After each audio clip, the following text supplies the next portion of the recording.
Welcome to the Tech Talks by Microsoft EMEA.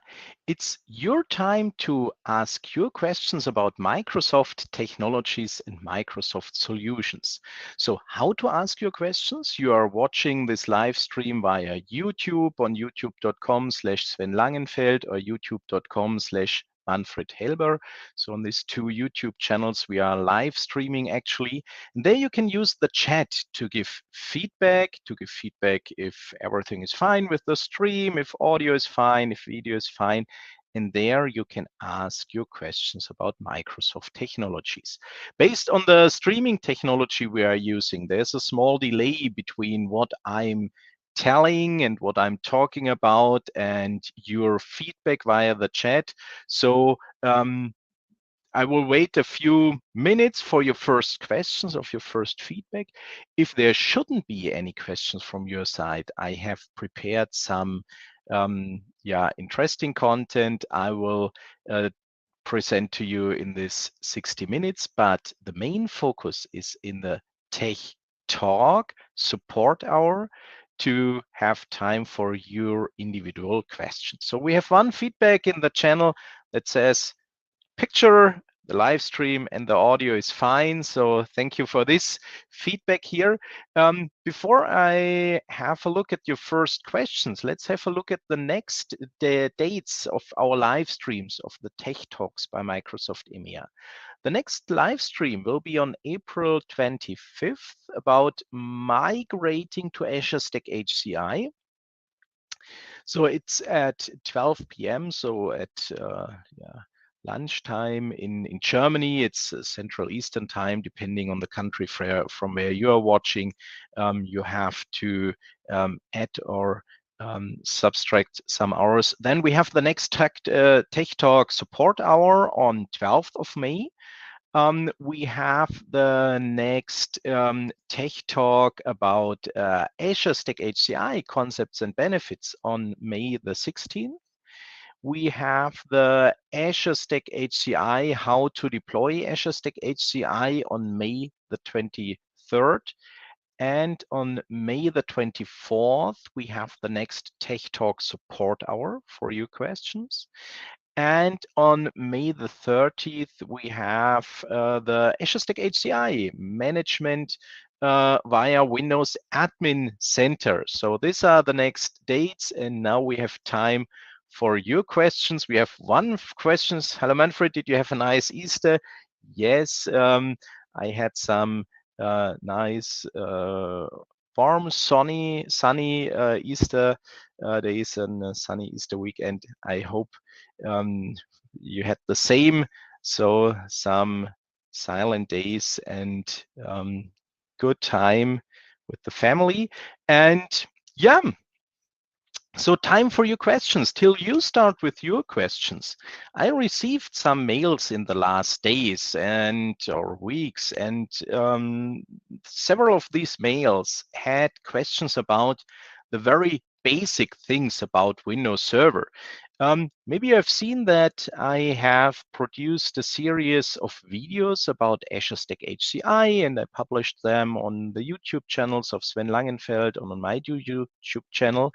And I also described in these videos that we need for nearly every Microsoft service an Active Directory.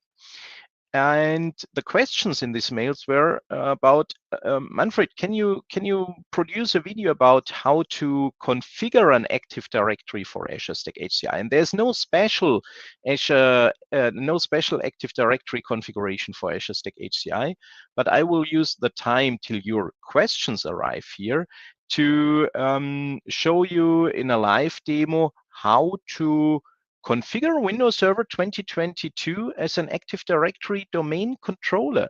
So I will start with a live demo part now, but it's still the support hour for your questions. So if there will be any individual questions for you, I will prefer to answer these questions. But till there are any questions, I will use the time to present you about how to configure a Windows Server 2022 as an Active Directory domain controller. And the big question is, do we still need this Active Directory? Because we all know there's an Azure Active Directory. So Microsoft provides a service in Microsoft Azure to configure a cloud-based service for technologies like Exchange Online, Microsoft Teams, and so on. And the answer is today we have the capability of Windows Client to fully join this client to Azure Active Directory, but Windows Server actually is not able to provide all the services in an Azure Active Directory only environment. I assume, as you know, I'm not a Microsoft employee. I'm a Microsoft Most Valuable Professional. So I'm working very close to the Microsoft products and with the Microsoft products, but I don't have any insights about internal plans. But my opinion is, I think that we will have the situation that in the future, we will not need the local Active Directory, what we are configuring now. We will still be able to use it. So I don't think there will be any situation where Microsoft removes the Active Directory functionality. I don't think this. But I assume that we will have in a near future the situation that we can use many services, for example, like Azure Stack HCI or clustering and things like this with Azure Active Directory joint machines, because this would be great. When we look at Azure Stack HCI, we can start with the 2-node cluster configuration. We can put our file share witness or our witness into the cloud. So we really only need these 2 machines, but then we have the information, and we also need an Active Directory where we join these machines. And this usually means additional servers, physical or virtual, and it would be great to provide this from the cloud. So we want now to configure this new server. This is a newly installed Windows Server 2022 as a domain controller. The first step after the initial setup steps are to specify an default password for this machine.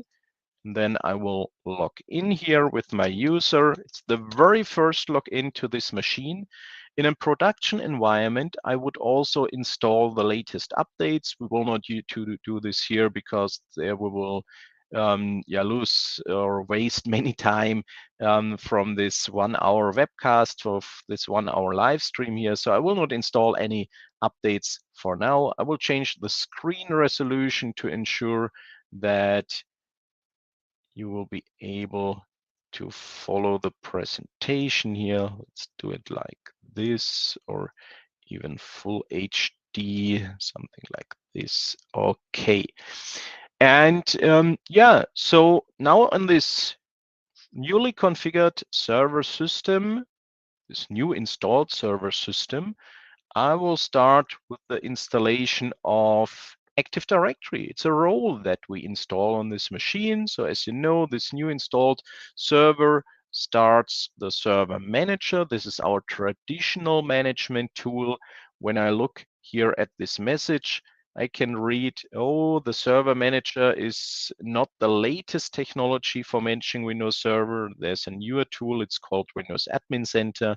I can install this Windows Admin Center here and manage this server based on the Windows Admin Center. But what's important to know today, there's no Active Directory configuration wizard in Windows Admin Center. So the best way is really to do it via the server manager. Before I use the server manager for configuring the Active Directory, I will first specify a dedicated IP address for this server. So I will decide for a dedicated IP address I'm using in my demo environment here. So let's go to the properties and entering the IP address. And this default gateway I'm entering here is actually not reachable. We can configure this later, and I will already specify this host as an DNS server. So actually, this is not a domain name system server. This is not a DNS server, but my server I'm actually working on will be the first DNS server for this new Active Directory domain. Okay, so I have configured this IP address. I will also rename the computer to ensure that I have an computer name, a server name based on my naming convention. So it's the D116-SRV01. And as you know, we need a restart now. So the server needs to restart, not because of the IP address, but because of the name change here. And it's still time for your questions. I will mention this several times to ensure that you are not disappointed because I'm speaking about Active Directory configuration. This is only my prepared content for the Tech Talk Q&A, for the 1-hour support call, if there are no individual questions from your side. So I will log into this machine, and to be able to configure this machine as a domain controller, the next step is to install Active Directory domain services. So this Active Directory domain services can be installed on a physical machine. They can be installed on a virtual machine. Both is possible.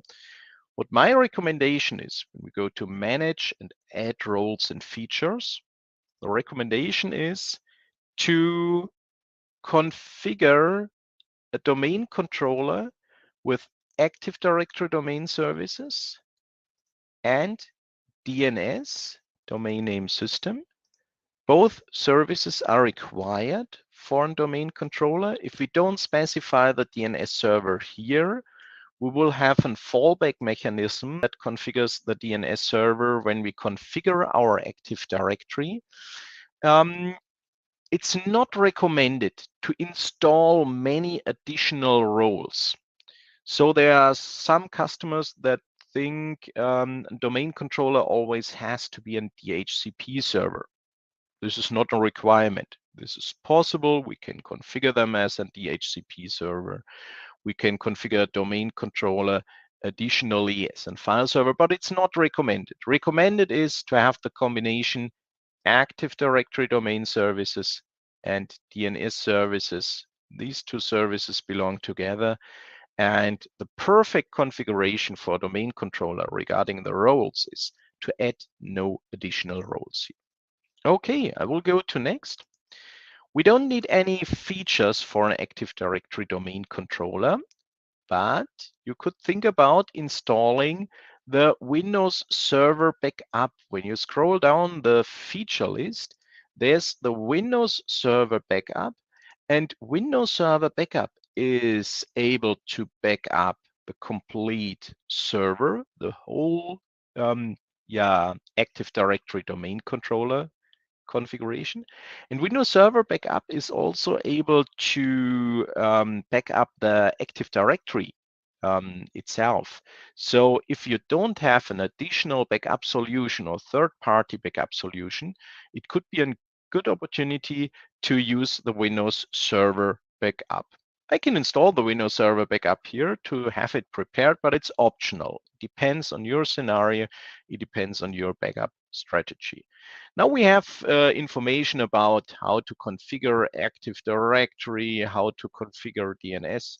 We will do this later. And here's an option: restart destination server automatically if required. In this step, there's no restart required, so it doesn't change anything if I add the checkbox or if I don't add the checkbox. The restart occurs later when I'm configuring the server as a domain controller. At this point in time, I'm only installing the services to be prepared to configure the domain controller. Let's install the services here. The installation starts, so it takes a while. This is a small virtual machine. This virtual machine has 2 virtual CPUs. It has 4 GB of memory. For a small domain, you don't need massive resources for this Active Directory domain controller. So when the installation here has finished, we will see in the notification area in the Windows Admin Center here in the upper right-hand corner that there are services that have to be configured. So here we will see a notification that tells us in the next step we can configure the Active Directory. So in a few seconds, I think I will be able to start with this, because then the feature installation is finished. It takes some additional minutes because I have selected the Windows Server backup. So if you don't need it, you shouldn't select it because it will need time. But if we have some time left today, I can show you how to use Windows Server backup to back up your Active Directory. I assume we will need the time for the Active Directory configuration and maybe for your questions, if there are individual questions, not only about Active Directory, but about all Microsoft technologies, for sure, also licensing and so on, if you have questions. So here I have the mentioned notification, and I can promote this server to a domain controller. I will promote the server to a domain controller. Now we have different options. We can add a domain controller to an existing domain.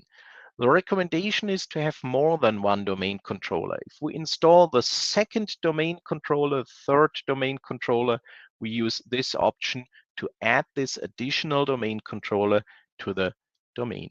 We could add a new domain controller to an existing forest. This means we are building a subdomain or a domain beside the existing domain, because maybe we have an additional company that is somehow independently but integrated in the same Active Directory architecture than our existing company. And the third option, add a new forest. This is when you start newly from the scratch. You don't have a domain, or you want to create maybe something like a resource domain. I mentioned before I started that especially for Azure Stack HCI, it would be very interesting to have an option to run the Azure Stack HCI cluster fully Azure Active Directory integrated. This would be interesting because many companies are planning with a resource domain that's isolated from the production domain. And then the question is, why do we have to build a new local domain? If we want to do this, if we want to have a new domain for a new company or an isolated domain for an infrastructure scenario, we can choose the option add a new forest.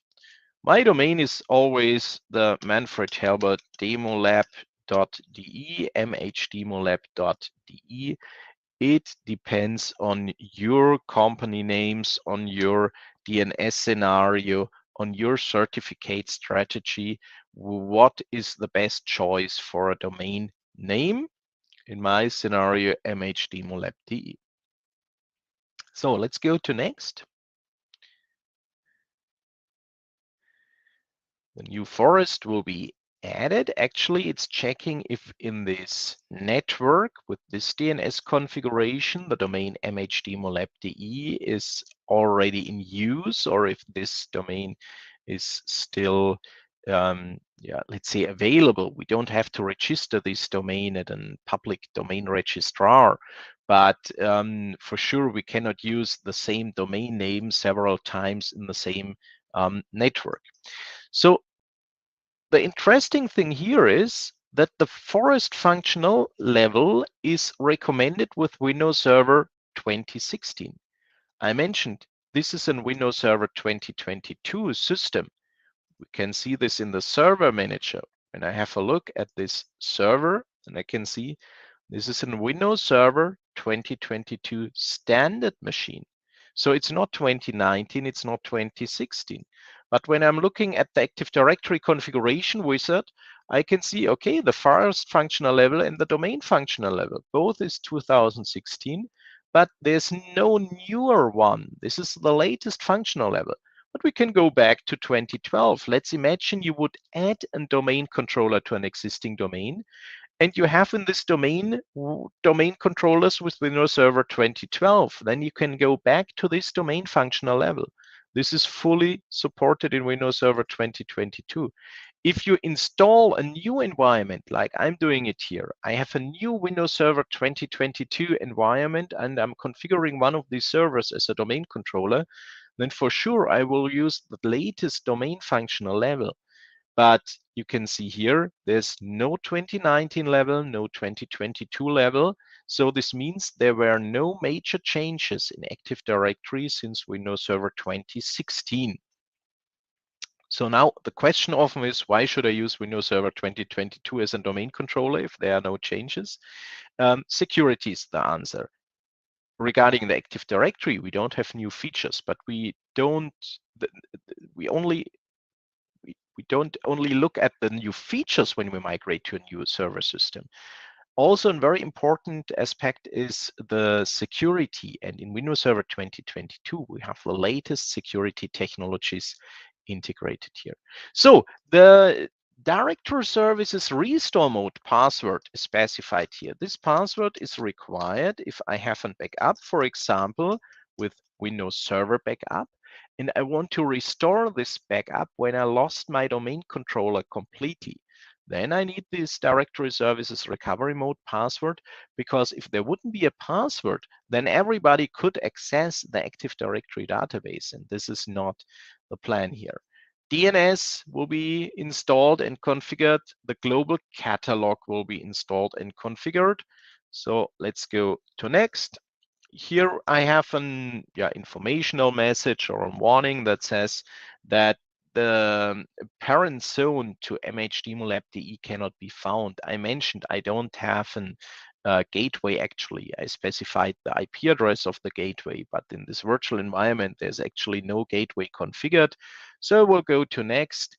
I have a recommendation for the NetBIOS name.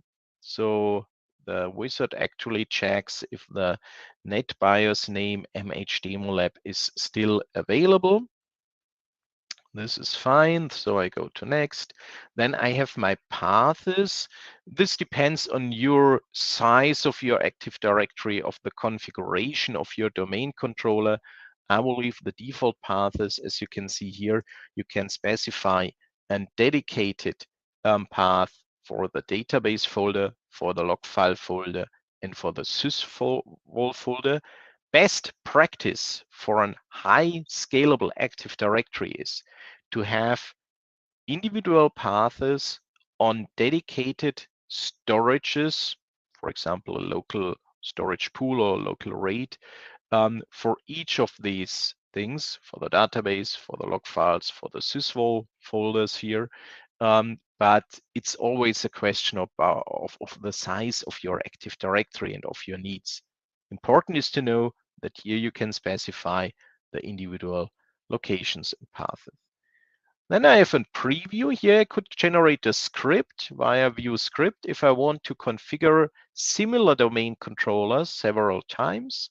Then I have the prerequisite checks that verify if this configuration is possible, if everything is configurable based on these values here. And then in the next step, the Active Directory will be installed and then the server will restart.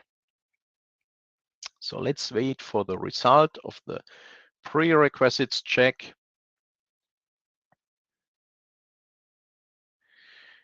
And then here we can see the information. The server will automatically reboot at the end of this domain controller promotion operation.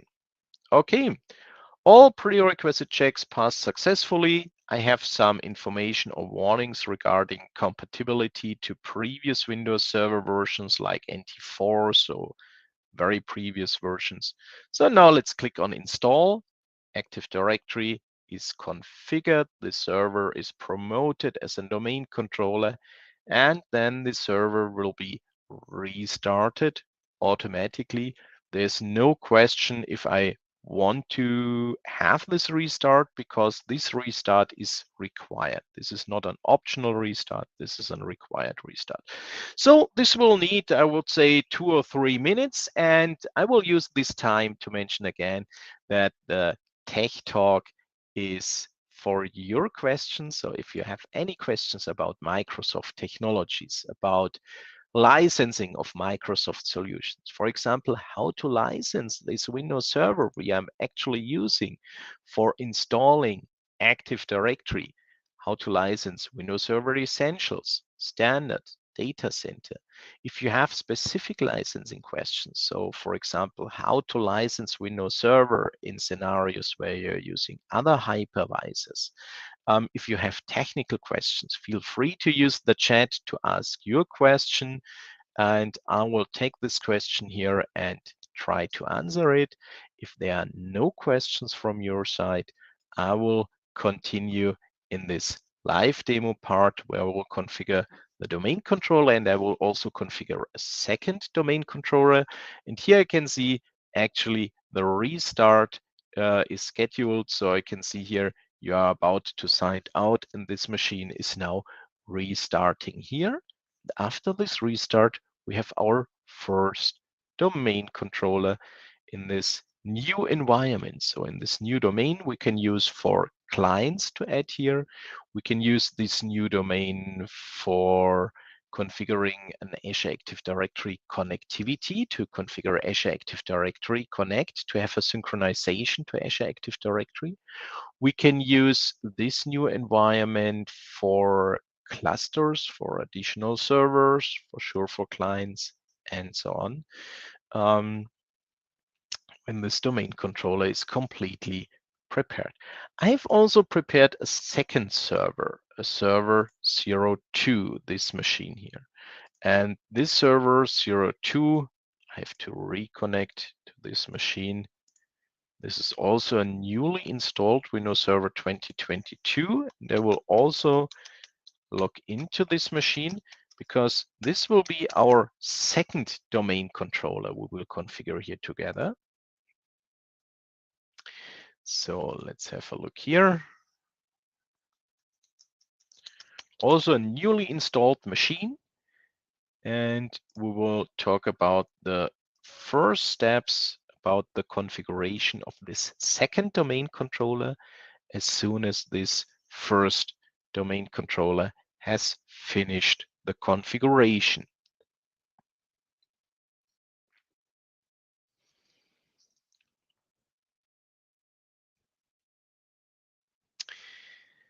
Still applying computer settings, you know, the user settings and the computer settings from the group policy objects. This is what happens here.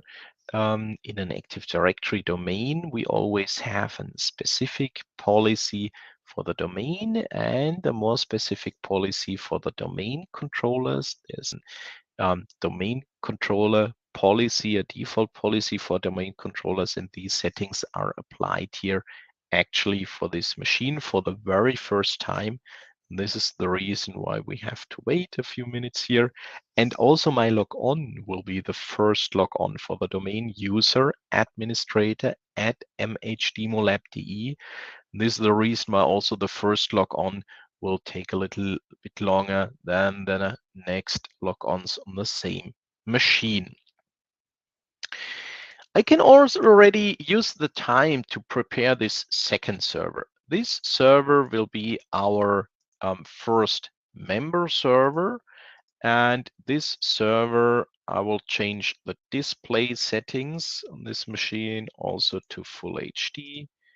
And I will rename this second server from its random computer name to an D116 minus SRV02.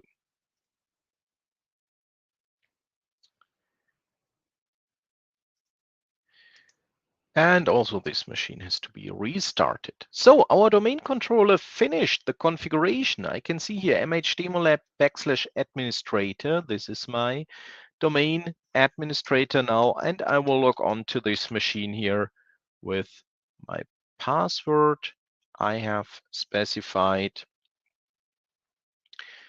The server manager starts. This machine is now the domain controller for D116 server 01.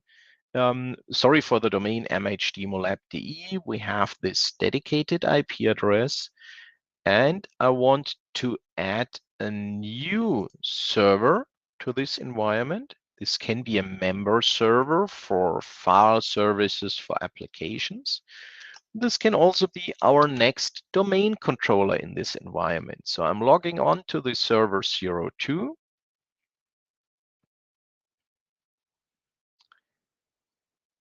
And on this server 02, I'm configuring also a dedicated IP address. IP address will be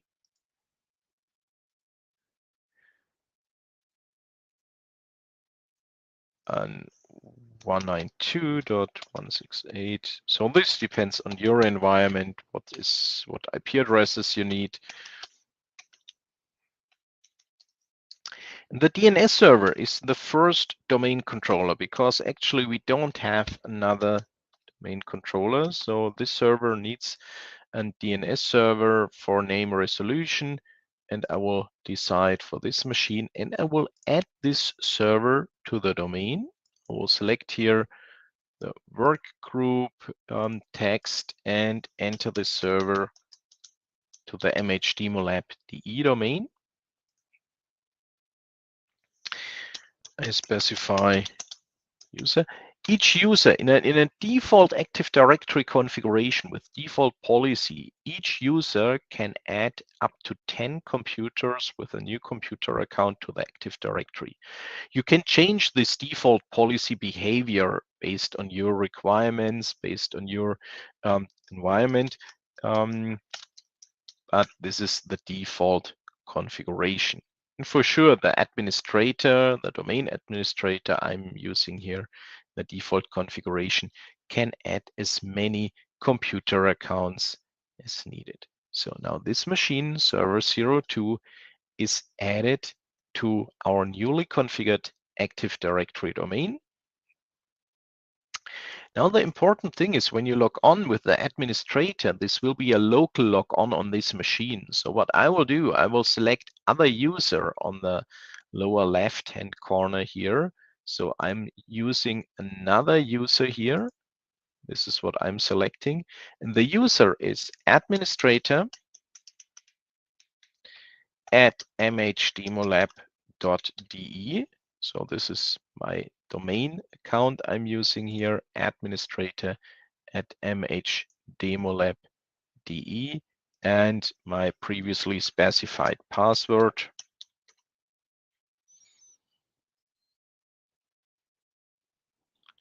And now, as I mentioned, this user will receive a new user profile.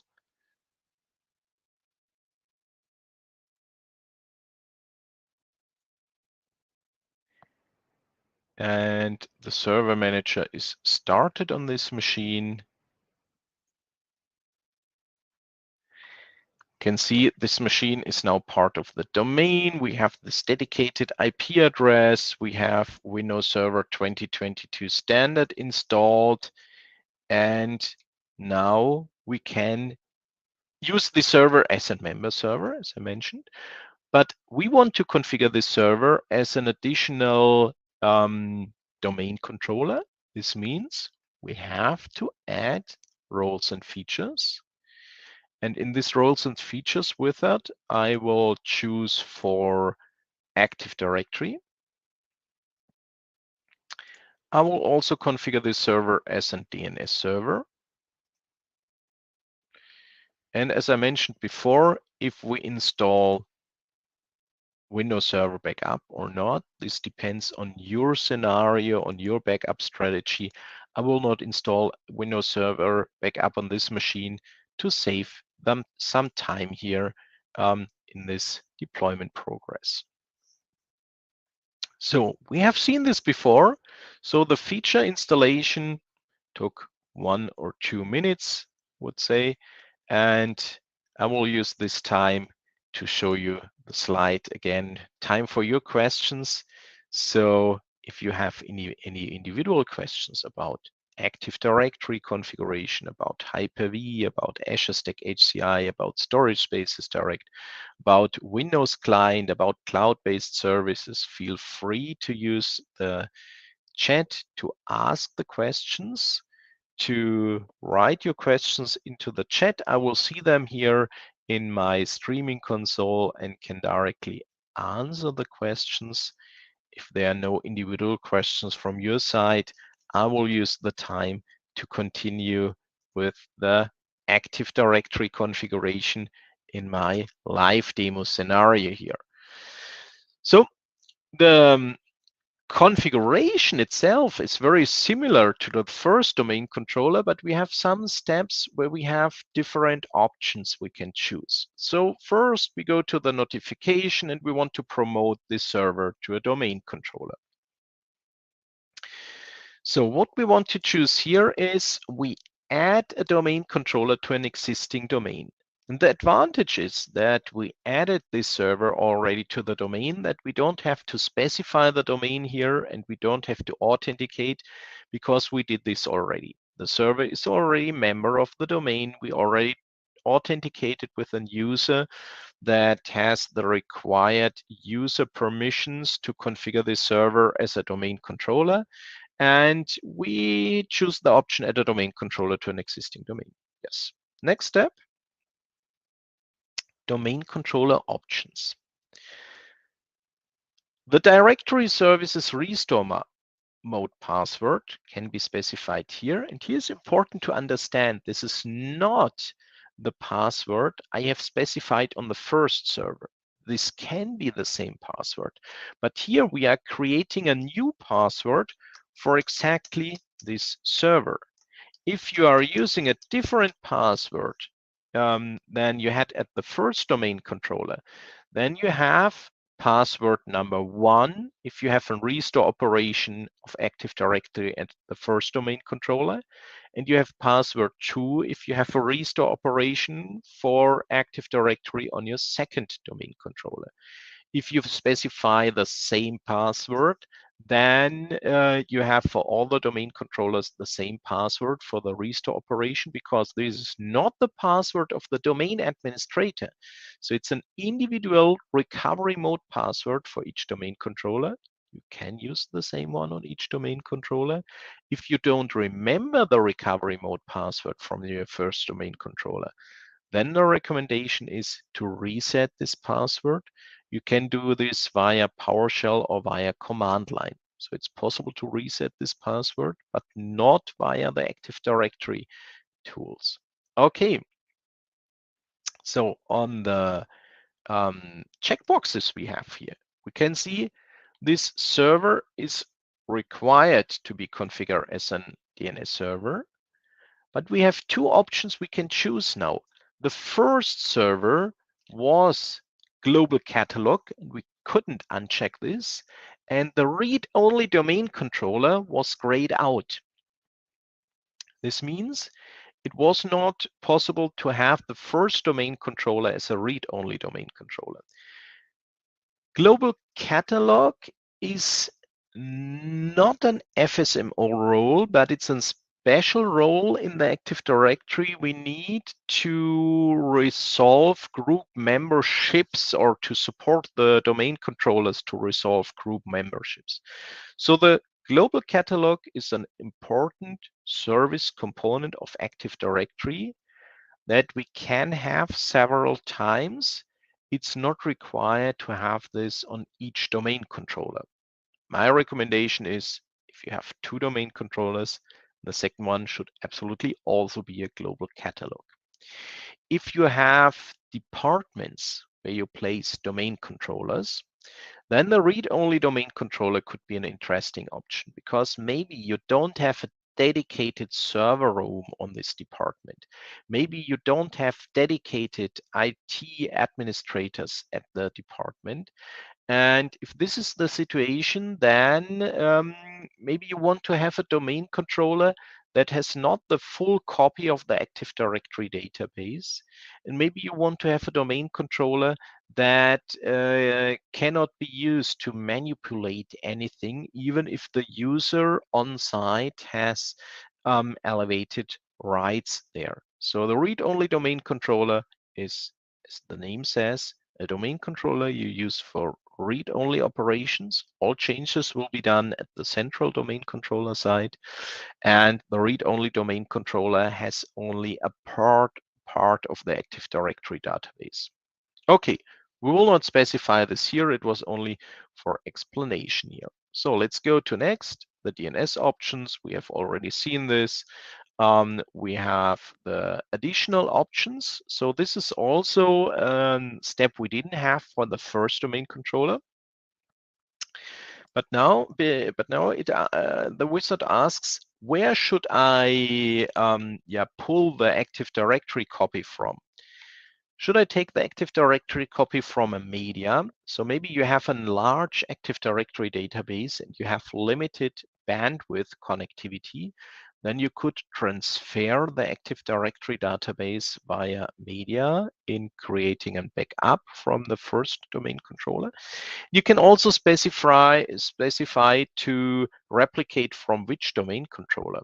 So we only have one other domain controller, but in a large environment, maybe you want to prefer your local domain controller that's located in your department already, and you don't want to take the Active Directory database from the central site to reduce the load on the wide area network. So I will use any domain controller. This is fine for me. I will leave the default path. We discussed this before. I have the preview information, and I will have the prerequisites check that verify if this configuration is possible for this specific Active Directory configuration. And via install, this server will be promoted as a domain controller, and the server will be restarted automatically. So when the restart has finished, we have to reconfigure some IP settings, because actually these domain controllers are not configured to know about the other DNS server. So we will do this after the first restart, and I will use this time the system needs for the configuration to mention again that we have 15 minutes left for your questions. If there are individual questions, feel free to ask your questions. We will have this support hour several times. We have seen this on my slides where I introduced the next dates.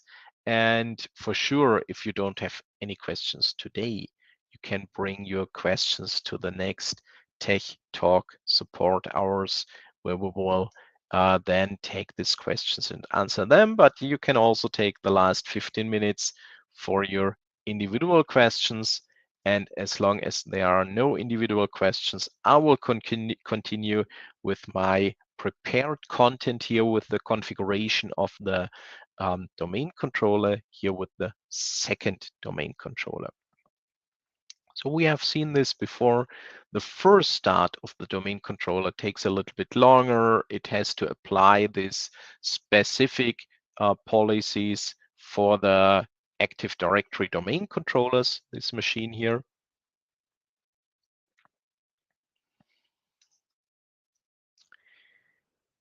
And on the first domain controller, when we log on here, you can see that this machine here in the IP configuration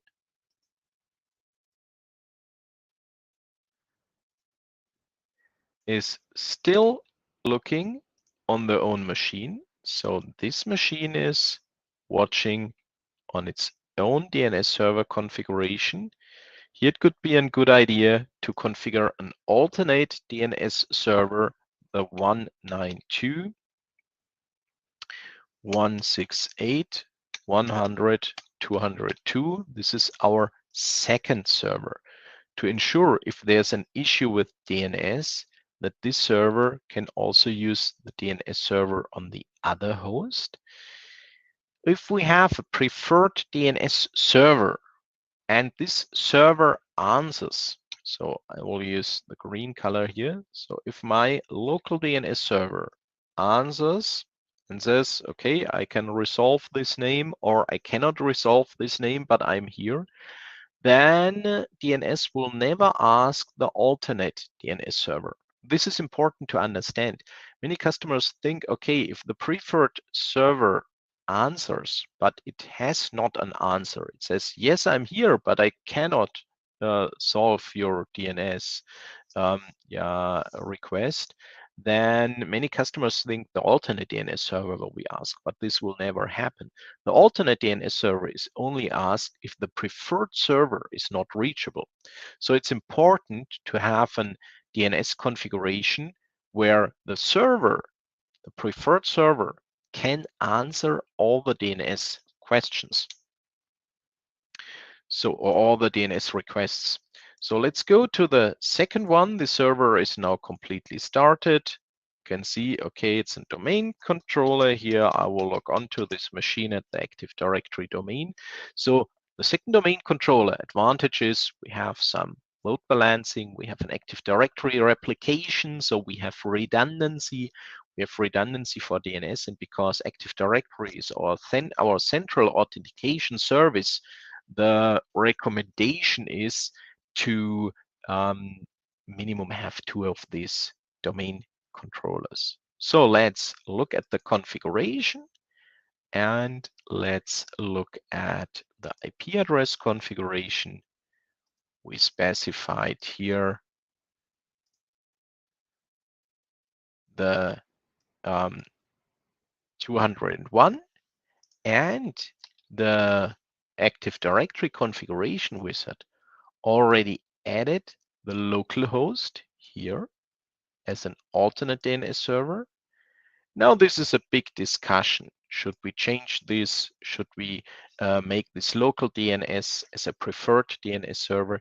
It's a good idea when it comes to the clients that we have a part of the client that looks first at the first DNS and alternate at the second DNS, and vice versa, to have also some load balancing regarding the DNS. But for this configuration here, if the remote DNS server does not answer, then the local will be asked. If you want to change this, you can click to Advanced, and you can go to DNS, and you can change the direction. You could say, please look first at the local one and then at the remote one. And here you can see you can add additional DNS servers. So we are not limited to 2. We can have 3, 4, 5. We only have 2 that are shown here. Okay, so now it's important to understand we have our 2 servers, and we have these 2 servers. One moment here. My Zoom tool does not work. Now we have here. Okay, we have our server 01, and we have the server 02. The server 01 actually is the first domain controller we installed, and this is the reason why the server 01 is also the server for the FSMO roles. This server has the flexible single master operations. So the FSMO roles are, for example, the domain naming master. The domain naming master is required if we want to add additional domain controllers, if we want to configure subdomains, if we want to change domain configuration relevant options. We have the schema master. This machine is responsible for the Active Directory schema. The schema master is required if we migrate to a new Active Directory version. If we have seen there's no new version since Windows Server 2016, but you also need the schema master if you add, for example, an Exchange server to your environment where the schema update is required. We have the read master. The read master is required for creating SIDs for objects in our Active Directory domain. As you know, each object in an Active Directory domain has an ID, and secure identifier, an SID. And the secure identifier is created based on the relative IDs, based on the RIDs that are provided by the read master. So if the read master is not available, you can create new users, but not an unlimited number of them. The read master provides pools of reads to the domain controllers. And if this pool is fully used, then we have to provide a new read pool to the domain controller. And when we need a new read pool, then the read master is required. So we don't need the read master if we create a new user, if we add a new computer account, if we create a new group. But if we want to create thousands of users, then we will need the read master. Let's talk about the first two things. Domain naming master, if it's not available, we cannot add domain controllers, we cannot remove domain controllers, we cannot create subdomains. If we don't have a schema master, we cannot create any schema extensions, we cannot extend the schema. We have the PDC emulator. The PDC emulator is an service that emulates a primary domain controller. So server 01 and server 02 are domain controllers. We don't have a PDC and a backup domain controller. This is old NT4 naming. But for some services, we still need a domain controller that acts like a primary domain controller. And the primary domain controller is also responsible for providing the time in the Active Directory environment. And so this is the reason why we have a PDC emulator. And the last one, so we have the domain naming master, the schema master, the read master, the PDC emulator. We have another FSMO role here. We don't need the global catalog is not an FSMO role. This is important to understand. So the global catalog is available on all the domain controllers if we want to have this. And in the FSMO roles, we have another one that is responsible for the group membership support. And if you want to have an information about the FSMO roles, you can use the command line, or you can use the PowerShell to ask for these FSMO roles. So you feel free to use the chat so we can see if you are able to use the chat to provide some information about which FSMO role is missing here, because we have one additional FSMO role we need here. Domain naming master is there, schema master is there, read master, PDC emulator. So this is time for your feedback and tips. There's another one, and this one, let's wait a few seconds to give you a chance to use the chat. It's the infrastructure master. Oh, okay, actually it's not typing. Infrastructure master. So the infrastructure master, also an FSMO role. The infrastructure master supports for resolving requests about domain group memberships. So these FSMO roles are placed on the first domain controller we are configuring. For sure, we can move these FSMO roles to another domain controller. We can also distribute them across different domain controllers if we have several domain controllers in our environment. So important is to know about the FSMO roles, because if you think about the history of such an Active Directory, then somewhere in the future, there will be a server 03 and maybe a server 04. And then some time will come where you will remove the server 01 because it's an old domain controller. And then you have to care about the FSMO roles because you shouldn't lose them. So you should transfer the FSMO roles to a newer domain controller, and then you can demote the domain controller. In this live demo, we promoted the domain controller, and then you can remove the server from the Active Directory domain. So please never kill the FSMO roles. They are important. If you really lost them because of a disaster, there are ways to reconfigure these FSMO roles, but this is not recommended to plan with this. Okay, so today I didn't receive any specific questions from your side, but maybe in the next Tech Talk support hour, you will bring your own questions. If not, I will prepare again an individual topic. And if you have topics you are wishing for next support hour, you can also put them to the chat, because this is your time, this is your hour.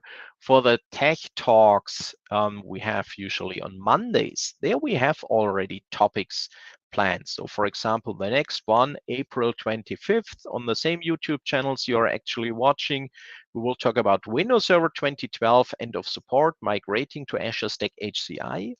The next Tech Talk support hour is on May the 12th. It's time for your questions. It's time for your topics. If you have specific topics you want to have covered, you can use the chat now to provide feedback to me, to send me your content wishes you have for the next talk support hour. We will have time for your questions. And if there are no questions and no specific content wishes from you, I will prepare some topic I think could be interesting for you. And on May the 16th, we have the Azure Stack HCI, the concept and the benefits we'll talk about again also on the YouTube channels you are watching now. So far, thank you very much for your time in this Tech Talk. Thank you very much for watching. Hopefully I could answer all the questions some of you had about the basics about configuring an Active Directory domain on premises. I mentioned what I'm thinking about the roadmap, about the future, but this is my specific opinion. I would absolutely recommend you to have a look at Azure Active Directory, because Azure Active Directory gets more and more important. So thank you for your time. And hopefully we see next Monday for the Tech Talk about migrating workloads from Windows Server 2012 R2 to Azure Stack HCI. See you. Bye.